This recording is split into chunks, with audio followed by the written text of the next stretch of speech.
네, 오늘 말씀은 혼인 전의 그런 성적인 관계를 맺는 것에 대한 것, 그리고 또 다른 신을 섬기는 일과 관련된 것, 결국은 육적인 순결과 영적인 순결에 대해서 말씀을 하고 있는 그런 내용입니다.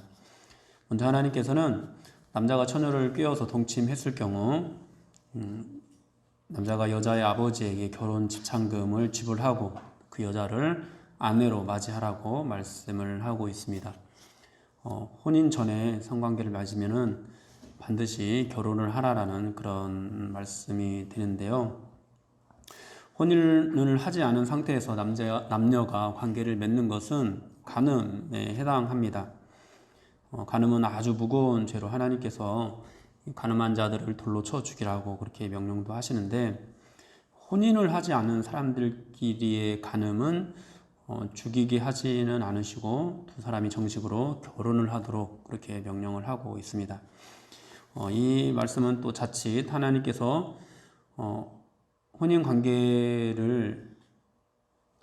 관계를 금지하시지만 혼전 관계는 허락한다는 그런 뜻으로 오해할 수가 있는데, 그렇지는 않고 혼인 외의 모든 성관계를 금하시고 다만 혼인 전에 혼인을 하지 않은 사람들이 관계를 맺은 경우 남녀가 벌을 받도록 하기보다도 그들의 행동에 책임을 지도록 그렇게 하시는 것이 하나님의 뜻이 되는 것입니다. 혼인 전에는 감정과 욕망의 관계였던 것을 정식으로 부부가 되어서 언약의 관계로 이렇게 맺으라는 그런 뜻이 되는 것입니다. 무거운 처벌보다 무거운 책임감을 지어주셔서 새로운 언약의 가정을 시작하도록 하는 것은 어디까지나 하나님의 배려이지 혼전 관계를 허락하는 그런 의도는 전혀 아닌 것이죠. 그런데 만일 여자의 아버지가 그 남자를 사위로 맡기를 거부하면은 결혼이 성립되지가 않았습니다. 그런데 이런 경우라 하더라도 남자는 이 여인의 아버지에게 결혼 지참금에 해당하는 금액을 지불해야 했습니다. 혼전 관계가 쾌락으로만 끝나지 않고 반드시 무언 책임이 따른다라는 것을 가르치기 위함입니다. 특이한 것은 여자에게는 책임을 지우지 않으시고 남자에게만 책임을 지우셨는데요. 이때 당시 여인은 사회적 약자로 경제적인 활동이 거의 불가능했습니다. 그래서 남자에게 금전적인 책임을 지우도록 하시는데요. 그렇다고 해서 여자에게 전혀 책임이 없다라는 그런 뜻은 아닙니다. 이제 결혼을 허락하지 않았을 때 이제 여인은 몸이 더럽혀진 상태에서 아버지 집에 머물게 되는데, 이런 경우에는 평생 결혼을 하지 못하게 되는 그런 확률이 높았다고 합니다. 결국 아버지가 결혼을 허락하지 않은 것 자체가 이 여자에게는 엄청난 형벌이 되었던 것입니다. 오늘날에는 이 혼전 순결이 굉장히 가볍게 여겨지고 있는 그런 분위기가 많습니다. 영화나 드라마를 보더라도 제가 어렸을 때 영화나 드라마를 보면은 혼전 관계를 맺으면 큰일 날 것처럼 그렇게 이야기가 전개가 됐는데, 요즘은 남녀 간의 연인이 되면은 당연히 이제 관계를 맺는 것으로 그렇게 이제 많이 그려지고 있습니다. 오히려 이제 혼전의 관계를 맺지 않으면, 연인 간에 있어서 그런 관계를 맺지 않으면 아직도 뭐 하는 거냐, 이런 식으로 당연한 어떤 그런 것으로 이렇게 묘사를 하고 있죠. 그러나 사회가 아무리 변한다고 해도 하나님의 말씀은 변하지 않고 동일합니다. 하나님께서는 혼인 외에 모든 성적인 관계를 맺는 것들을 싫어하십니다. 그래서 우리는 우리들뿐만 아니라 또 우리의 자녀들에게도 혼전 순결을 잘 가르쳐야 되겠습니다. 우리 자녀들이 이런 타락한 사회적인 분위기 속에서 휩쓸리지 않고 그들의 몸과 마음을 잘 지켜낼 수 있도록 정말 기도를 많이 해야 합니다.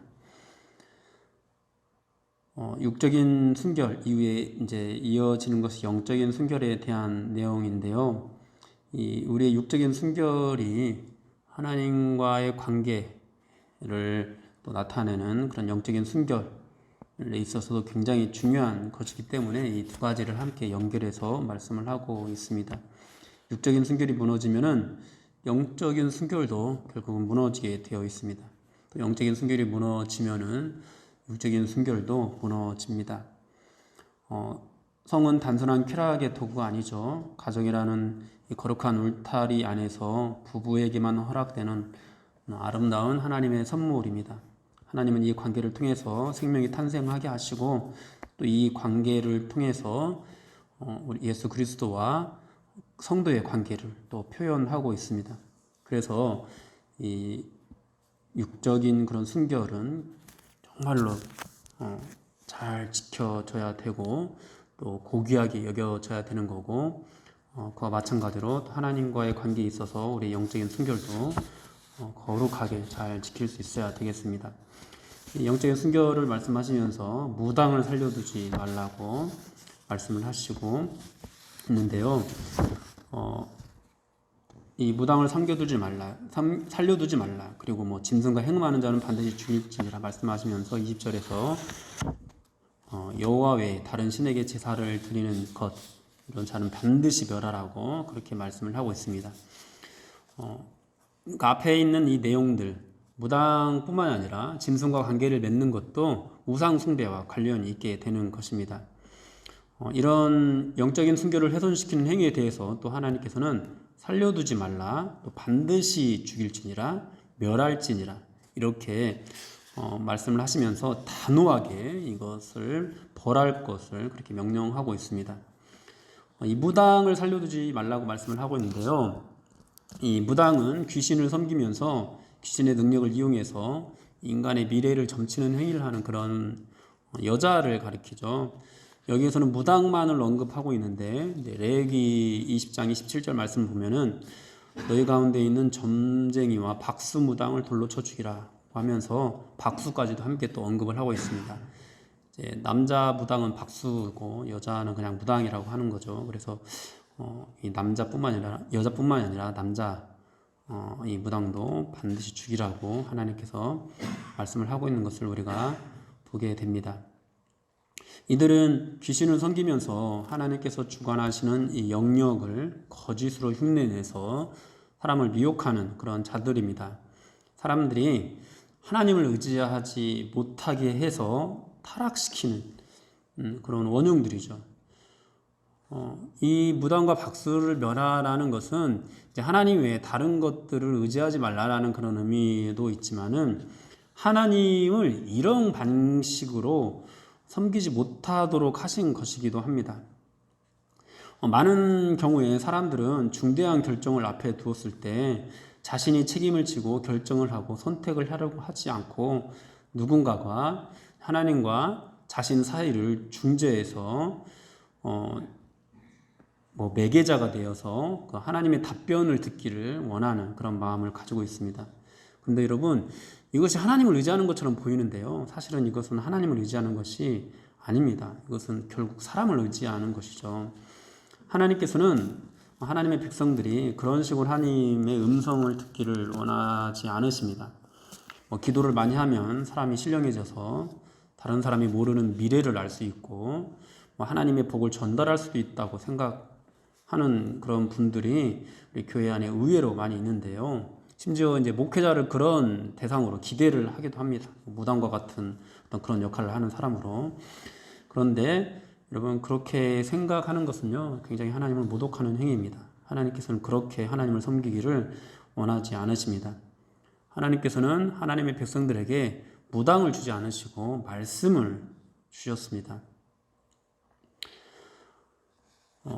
하나님의 백성들이 이방인들처럼 무당을 찾지 않고 하나님의 말씀을 찾도록 하신다는 것이죠. 그러니까 우리가 어떻게 해야 되는지 모를 때, 어떻게 해야 되는지 알고자 할 때 찾아야 되는 것은 무슨 신령한 사람을 찾아가는 것이 아니라 더욱더 말씀을 의지하고 더욱더 말씀을 가까이 하는 그런 삶의 태도로 나아가야 하는 것입니다. 하나님께서 이제 선지자를 주신 것은 그들을 통해서 뭔가 귀룡화복을 점치고 미래를 알게 하고 이렇게 해서 선지자를 주신 것이 아니라 하나님의 말씀을 바르게 해석해서 하나님의 백성들이 올바른 신앙을 갖도록 하기 위해서 사실 선지자를 주셨습니다. 목회자의 역할도 그것이죠. 하나님의 말씀을 바르게 해석하는 것. 그래서 성도들이 바른 신앙을 갖도록 기준을 제시해 주는 것. 그것을 이제 하기 위해서 하나님께서 하나님의 사람들을 세워 주신 것이죠. 그런데 이제 신앙이 미숙할 때는 뭐 목사님을 찾아서 또는 뭐 신령한 사람을 찾아서 뭔가 해답을 얻으려 할 수도 있습니다.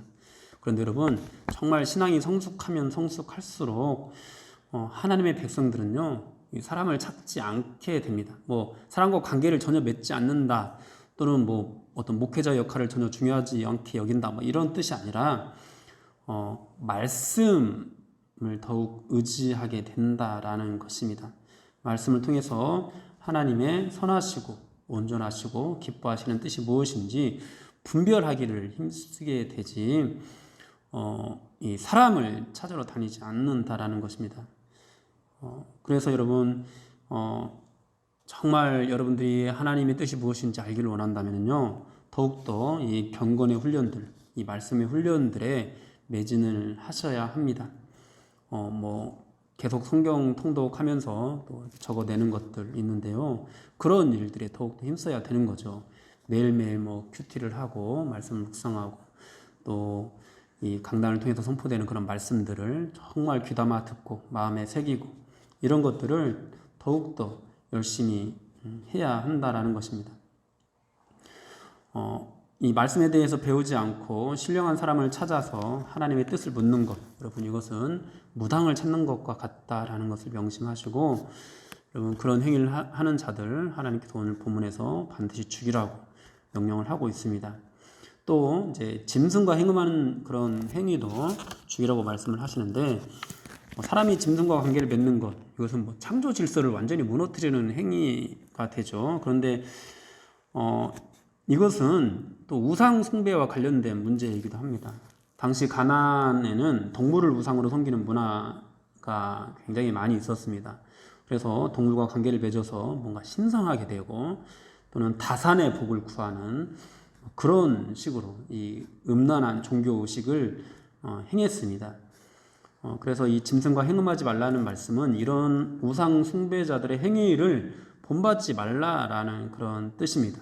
그러니까 우상을 섬기는 방식으로 하나님을 섬기지 말라라는 거예요. 한마디로 우상을 섬기는 어떤 그런 음란한 문화, 음란한 어떤 종교의식, 이런 것들이 이 기독교 예배 안에, 하나님을 섬기는 예배 안에 들어오지 못하게 하라라는 그런 의미가 되는 것입니다. 그러면서 바로 이제 20절에서 여호와의 다른 신에게 제사를 드리는 자는 멸할지니라라고 말씀하시면서 이 다른 신을 섬기는 행위다라고, 그러니까 음란한 어떤 그런 방식으로 또 이방 신을 섬기는 방식으로 하나님을 찾는 것, 여러분 이것은 다른 신을 섬기는 것이라고 분명하게 하나님께서 말씀을 하고 있습니다. 그렇습니다. 사랑하는 여러분, 우리가 하나님을 섬긴다고 하면서 또 기독교인으로서 예수 그리스도를 믿는다고 하면서 우리가 마치 뭐 옥황상제를 섬기는 것처럼 또는 뭐 부처를 섬기는 것처럼 또는 산신령을 섬기는 것처럼 그렇게 하나님을 섬기는 것은요, 우상 숭배입니다. 교회 다닌다고 예수 믿는다고 하면서 점치는 사람, 무당을 찾아다니는 사람들이나 아니면 과거에 그냥 산신을 모셔놓고 막 그렇게 천지신명께 막 비나이다 이렇게 지극정성을 드렸던 어떤 그런 방식으로 하나님을 섬기는 것은요, 우상 숭배와 똑같습니다. 교회 다닌다고 하지만 그건 전혀 예수를 믿지 않는 것입니다. 그러므로 여러분, 우리는 하나님을 섬길 때도, 우리가 예수를 믿을 때도 말씀에서 어떻게 믿으라고 말씀하고 있는지를 들여다봐야 되고, 그리고 그렇게 하나님께서 정하신 방식으로만 우리가 예배를 드릴 수 있어야 합니다. 우리의 문화 가운데 있는 이 전통, 토속신앙 가운데 있는 것들을 기독교로 가지고 와가지고 그런 방식으로 하나님을 섬기는 것, 이런 것들은 우리가 멀리 해야 되겠습니다. 그렇게 하나님을 섬기는 것 우상 숭배이고, 그렇게 하나님을 섬기는 것은 멸하라고 하나님께서 분명히 말씀을 하고 있습니다. 사랑하는 여러분, 하나님 외에 다른 신을 섬기지 않고 우상을 숭배하지 말라고 하는 이런 영적인 순결은 성경 전체를 통해서도 지속적으로 강조하시는 그런 부분입니다. 하나님께서는 우상 숭배의 죄악을 반드시 죽여야 하는 그런 죄로 우리에게 말씀을 하고 있습니다. 그리고 영적인 순결을 말씀하시기에 앞서서 육적인 순결을 말씀하심으로써 이 영적인 순결과 육적인 순결을 연결시키고 있습니다. 참 오늘날에는 이 두 가지가 많이 무너져 있는 것 같습니다. 우리가 상상하는 것 이상으로 굉장히 많이 무너져 있습니다. 우리는 이러한 어떤 사회적인 분위기 속에서 우리의 순결, 육적인 순결뿐만 아니라 영적인 순결을 지킬 수 있도록 부단히 노력하고 또 우리의 믿음의 후손들에게서도 이것들이 훼손되지 않도록 정말 많이 기도하고 또 바르게 가르쳐야 합니다. 오늘날에는 이 점치는 문화가 또 굉장히 우리들에게 많이 익숙해져 있기도 한데요. 텔레비전에서 뭐 무당이나 카드로 점을 치는 것 이런 컨셉을 가지고 이런 문화에 사람들이 굉장히 익숙해지도록 마치 그냥 재미인 거 그냥 하나의 재미로만 그렇게 여기도록 만드는 그런 분위기들이 있는데요. 점점 이렇게 영적인 어떤 타락을 조장하는 그런 문화들이 이 사회에서 많이 만들어지고 있습니다. 정말 이런 가운데서 우리가 바르게 예수님을 믿을 수 있어야 되겠습니다. 그래도 궁금한 것이 많은 건 어쩔 수 없죠. 참 궁금한 게 많습니다. 이 사람과 결혼해야 될지, 저 사람과 결혼해야 될지, 이 직업을 선택해야 될지, 저 직업을 선택해야 될지, 동쪽으로 가야 될지, 서쪽으로 가야 될지. 여러분, 그런데요, 우리 믿음의 조상 아브라함도 갈 바를 알지 못하고 나아갔다고 성경에서 말씀을 하고 있어요. 그러니까 믿는 사람들이요, 정말 어디로 가야 될지 모르는 상태에서 주님만을 의지하고 나아가는 것이 바른 신앙생활이에요. 알아야 간다? 여러분, 이것이 바른 신앙생활이 절대 아닙니다. 여러분, 아브라함은 나중에 이제 그 땅에 가서야 이 땅을 너희에게 주리라는 그런 말씀을 들었습니다. 여러분, 우리도 그래서 하나님의 인도하심을 받으면은 나중에서야 비로소 와, 이것이 정말 하나님의 인도하심이었구나 이렇게 고백을 하게 되는 거죠. 야, 저 길이 반드시 내 길이야 이렇게 가지 않는다라는 것입니다. 여러분, 우리가 정말 하나님의 뜻대로 행하는 데 있어서 중요한 것은 어디로 가야 되는지 알고 나아가는 것이 중요한 것이 아니라 고향과 친척과 아버지의 집을 떠나는 것이 정말로 중요합니다. 그런데 많은 사람들이 고향과 친척과 아버지의 집은 떠나지 않으면서 어디로 가야 되는지만 알려달라고 그렇게 요구를 하고 있습니다. 그러면은 나중에 이 길이 정말 하나님의 길이구나 깨닫게 된 것도 사실은 잘못된 깨달음이 되는 것이죠. 고향과 친척과 아버지의 집, 이전에 의지했던 것들, 이전에 즐겼던 모든 것들을 다 떠나지 않았는데 여전히 즐기고 있고 여전히 그런 문화 속에 있는데 이 길이 하나님의 길이구나 깨닫게 되는 거. 여러분, 그 깨달음도 이제 잘못된 것입니다. 정말로 하나님의 뜻을 알기를 원한다면요, 우리가 예수 믿을 때 고향과 친척과 아버지의 집을 떠나는 것이 중요합니다. 어디로 가야 될지 아는 것이 중요한 게 아닌 것이죠. 갈 바를 알지 못하더라도 믿음으로 나아가는 것, 이것이 참된 믿음입니다. 그러나 여러분, 이런 어떤 무당을 섬기던 어떤 그런 문화가 우리에게 준 이런 타락한 종교 행위, 종교 의식들로 여러분들의 영적인 순결을 더럽히지 마십시오. 육적인 순결도 지키시고 영적인 순결도 지키셔서 정말 바르게 우리 주 예수 그리스도를 믿고 하나님을 예배하는 저와 여러분들이 되기를 주님의 이름으로 축원합니다.